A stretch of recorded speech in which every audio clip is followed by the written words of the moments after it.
Today we will continue sharing some machining processes. Let's first look at the product. This product is a simple, non-standard part with a relatively uncomplicated structure. We're focusing on the prototyping phase of this product. How should we proceed? First, let's take a rough look at its structure.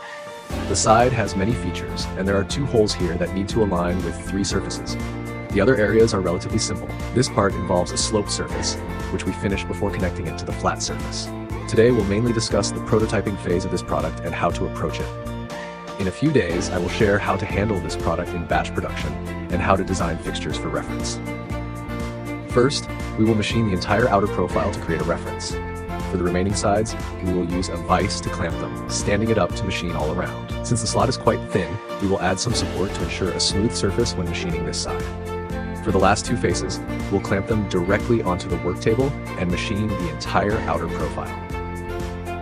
At the end of the video, I will share the complete machining process for this product for your reference.